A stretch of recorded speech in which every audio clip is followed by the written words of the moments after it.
Well, thank you folks for tuning in to Supercars Today TV, and I am excited to have our next guest on our 8th broadcast here. Thanks for tuning in, and if you wouldn't mind liking and sharing our broadcast here on YouTube at Supercars Today TV, if you would please hit that subscribe button, or if you hit that share button. I'm your host, Kevin Schwarze, and today we have the one and only Charlie Paxton. Thank you so much, sir, for being on the program. Thank you, Kevin. Nice to be here. A lot of folks may not know the name Charlie Paxton if you're a fan of racing today, but back in the 70s, Charlie Paxton finished second in ARCA points behind Dave Dayton. So when we got a hold of each other and started talking about being on the show, and I started doing a bit more research on Charlie here, I decided that this is a guy I have to have on the program. And again, sir, I appreciate you having us here in your home here in North Carolina. And folks, I think you're going to really enjoy this broadcast because Charlie has a lot of racing history. And if you wouldn't mind, perhaps talking about your upbringing, where you came from. I was born and raised on a 40-acre farm in Kentucky. Didn't make any money, but it was a living. We lived there. And I got interested in racing, and the rest is history. You didn't make any money, so you were perfect to get into racing, right? Yeah. I still don't have any. Don't have any. So you were the perfect racer. So then, what lit the racing bug for you? Well, we went to the Louisville Motor Speedway, or Fairgrounds Motor Speedway in Louisville. Pat and I and the kids used to go, and I said, well, I think I could do this. And then I met Benny Parsons, and I said, well, hey, if they can build race cars, I can too, So I built a couple old dirt cars and ran them a couple of years, and then I said, I'm going to build me an ARCA car. And I did, and went racing. My first race at Talladega. My first ARCA race was at Talladega. Maybe you can talk about that a little bit. That's got to be, oh my gosh.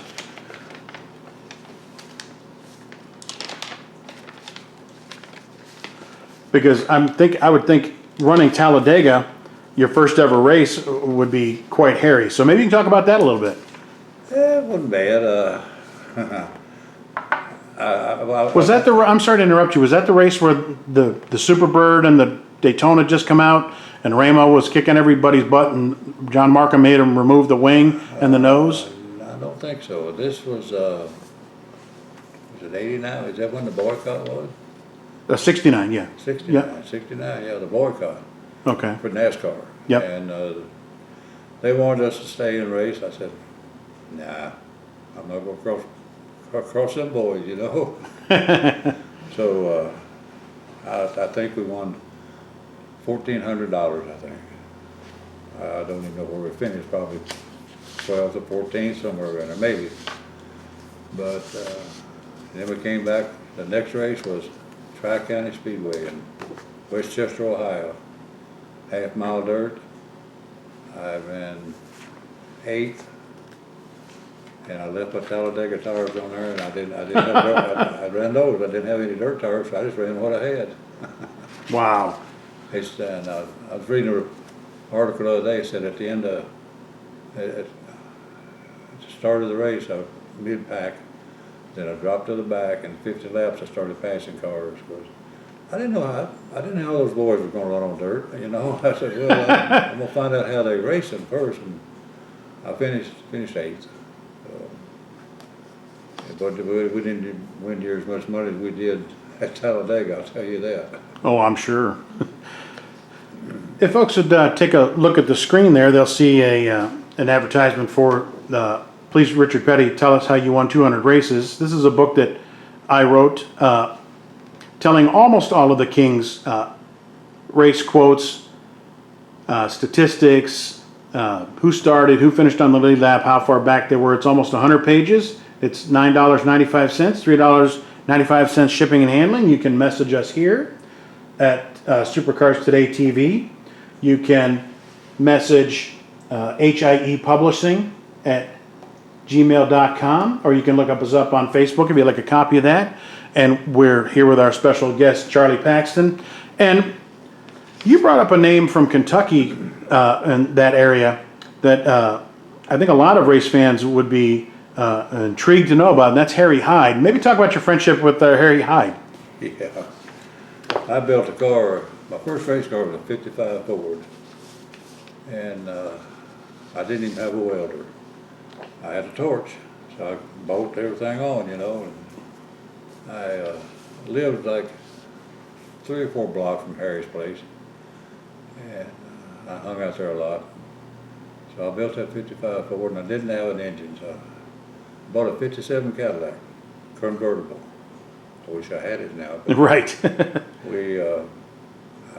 I drove it to work for about 4 or 5 months, or 4 or 5 weeks, I'm sorry. And I pulled the engine out of it and put it in the transmission, and then the 55 Ford and went dirt racing. Wow. 2 4-barrel carburetors on it. Who was the Harry Hyde that you knew? A lot of people think of him as a real hard taskmaster, real cantankerous. Who was the guy you knew? Harry, kind of like that, but not bad, you know. But I had him to do something. I needed something welded on the car, so I pulled it up to his shop, and he said, "You ain't got no roll bar in that car, boy." I said, "You don't need no roll bar." He said, "Yeah, you do." And Earl Bomber had crashed at Charlotte and almost tore the press box down in a '64 Dodge, I think. And he told one of the boys, "Go out there and take that roll bar out and put it in Charlotte's car." So he did that. And thank God you're here today because of it, right? Yeah. But even up until the time he passed away, we kept in touch, you know, at the racetrack and stuff like that. But yeah. You're watching Supercars Today TV, and this is part 1 of 3 with my very special guest, Charlie Paxton. And I am very pleased to have him here. And I'd like that a copy of that signature there. That's not too bad. I stole that off the picture you sent me with you and Jack Bowsher, which we will get into later. But Charlie finished second in ARCA points in 1975 to Dave Dayton. And here's a guy that you probably raced against, Joy Fair. This is my book that I wrote with Joy from 2000 called My Name is Joy Fair. And Joy does all the telling, and if anybody remembers Joy, remembers that he could talk. So we let him talk. We got almost 100 full-color pages. It's $9.95 and $3.95 shipping and handling. And again, you can message us here, Supercars Today TV or HIE Publishing at gmail.com. If you'd like a copy, and that's $3.95 each. Somebody reminded me the other day. Oh, are you talking $9.95 for all of them? Is not quite. But appreciate the sentiment. And again, we have Charlie Paxton here on the show. And I noticed that in 75, you had what they called pony cars. Do you think that's what helped you finish so high up in the points? Because after that, you had this pretty Chevelle here. or I don't know why guys choose the cars they do. What was your reason for the pony car? Well, I was racing Fords, and you couldn't find any aftermarket parts for Ford. And Chevy had it all, so I said, well, you know, I'm just going to go Chevrolet. So I did. I bought a burned up Chevrolet Camaro, and I built it. You know, I built all my cars. The only car I ever had that I didn't build was a Harry Gant car that he crashed at Talladega, and I fixed it, built a good engine, got it from Travis Carter, and Ramo was going to drive it at Talladega, and the engine seized up, but it wasn't because of the parts, it was because of the guy that put it together. Because my regular engine man had already retired, and he wasn't able to work anymore, you know. So we loaded up and come back home. The plight of every racer, the infamous, we loaded up and came home. Yeah, and I built a Camaro, and we ran pretty good with it, you know. It was a lot of hard work. It was a lot of hard work. But that's the year we finished second. I think next year we finished 5th or something in points, and next year was 7th. But that's when a lot of the big money was coming in. And, you can't compete with money. Well, if I'm not mistaken, you said you missed a race or two in '75, and you felt you would have done a lot better. I mean, you know, you run against Dave Dayton, who was the '75 champion. Yeah. He was pretty dominant, but I mean, what were the races that you would like to have back that you wish you'd have gone to? We burned a piston at Cincinnati, and another one, I can't remember. We missed two races, but I can't remember why. But Dave deserved it. Dave worked hard. He was a hard worker. And Dave didn't have any money. He was like me, you know. But I never had a new set of tires my whole time I raced. Never. I always run old scuffs or buy a used tire. I couldn't afford it. Because if I bought new tires, I was going to, and I crashed or something during practice, we wouldn't have grocery money next week, you know, so. Right. And I worked at International Harvester, 8-10 hours a day. I'd come home, go to bed, and get up, go back to work next morning, go out to the shop, and work from 9 till about 1 o'clock, 1:30, and go back to Harvester. Now, some people's opinion is they feel that the pony cars probably helped, I don't want to say destroy, but get rid of USAC, and some people felt it almost ruined ARCA. Well, what's your opinion? I don't know. Not to say you would do it. There was a lot more pony cars than you. Yeah. Dave Dayton had one, you Yeah, know. most cars were pony cars, Mustangs and stuff like that. But I don't know if it did or not. There was some good racing, I know that, with the pony cars.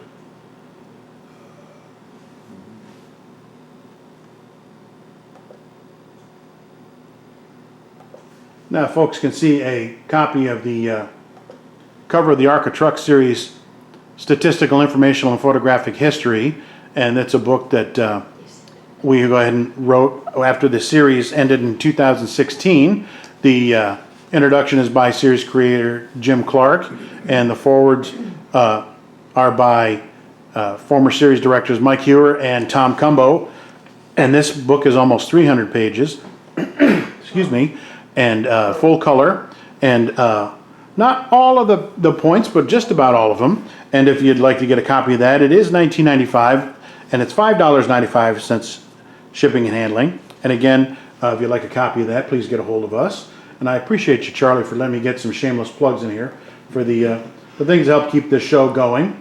And again, I'm so happy to have Charlie Paxton on the show. And perhaps talk about your relationship with, and I kind of put them together because, you know, they lived in the same area. You got 72 on the car there. Travis Carter and Benny Parsons, because they're quite a formidable team in NASCAR in the early 70s, and they won the 73 Cup Series championship. You had quite a relationship with those guys.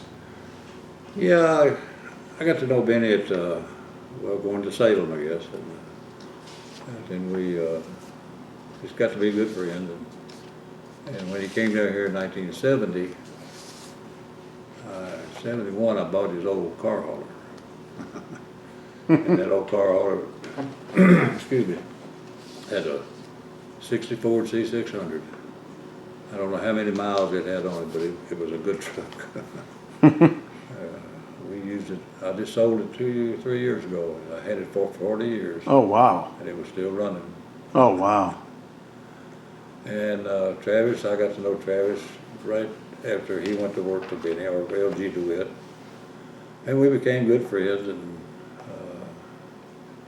my Chad, my middle son, he's named after Benny.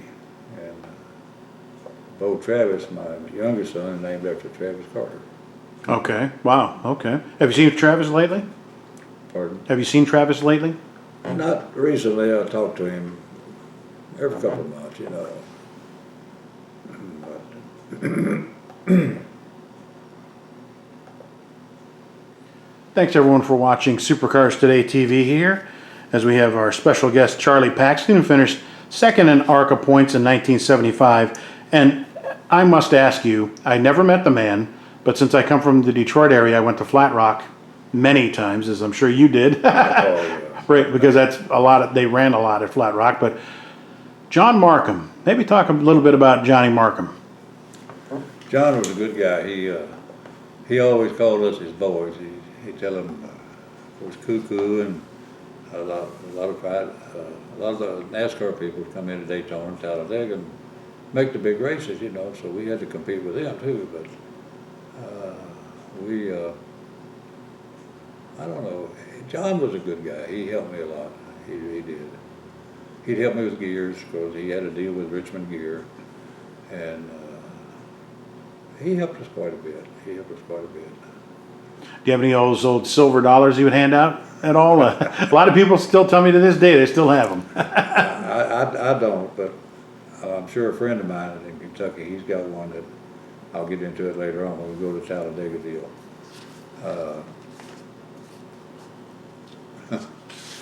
Yeah, I'm sure a lot of people have them.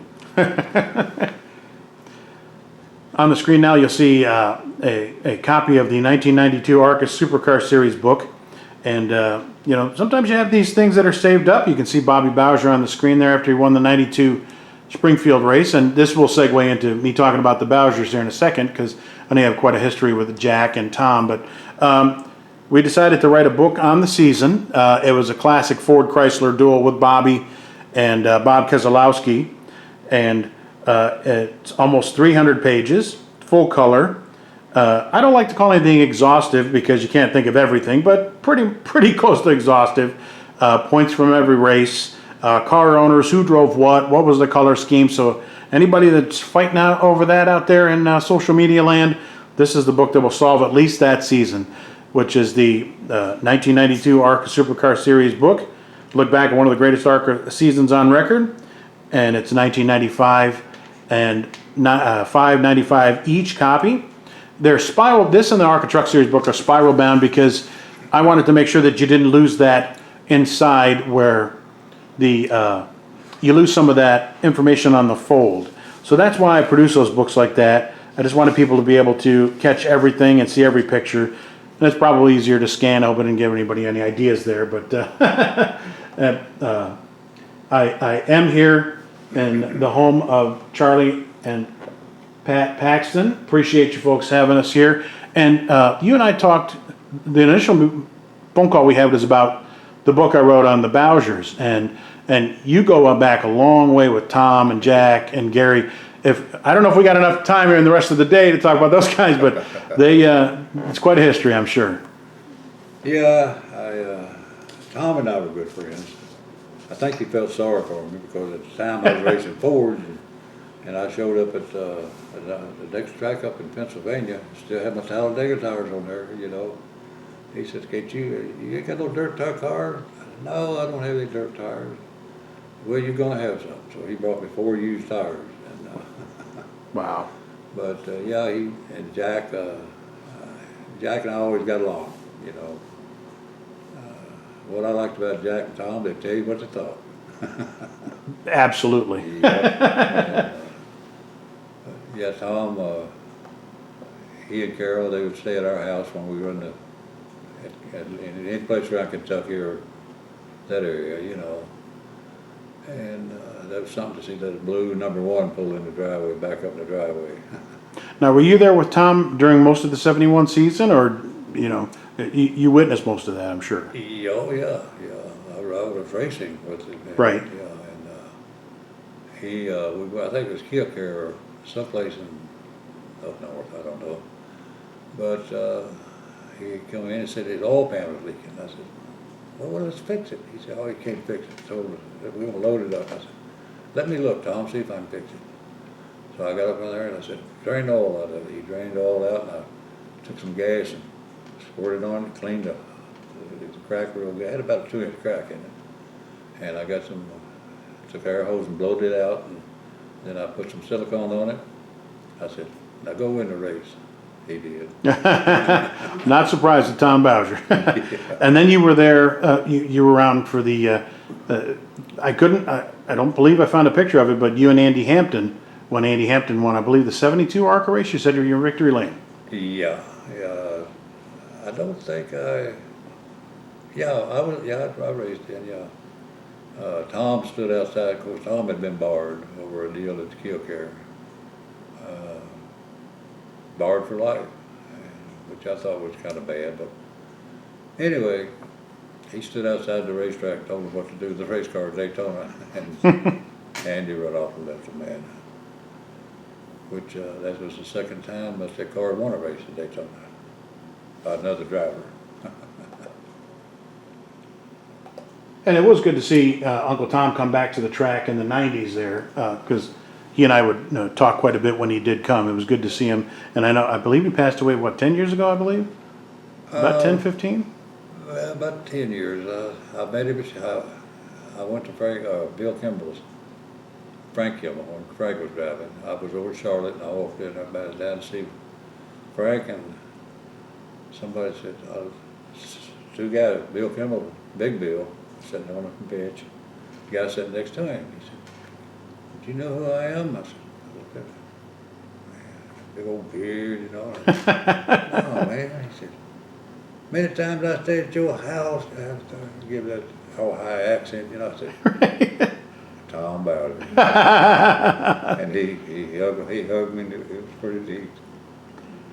We always called him Uncle Tom when we saw him, and the stories I heard when he was racing, and when I met him, I thought, wow, is this the same guy? Good guy. And he and Jack both, and anytime Jack would see me, he always come up to me and hug me. "How you doing, buddy?" "I'm doing okay. How you?" "Oh, I'm fine." we will have that picture in the show and tell portion of the show in part 2 or 3.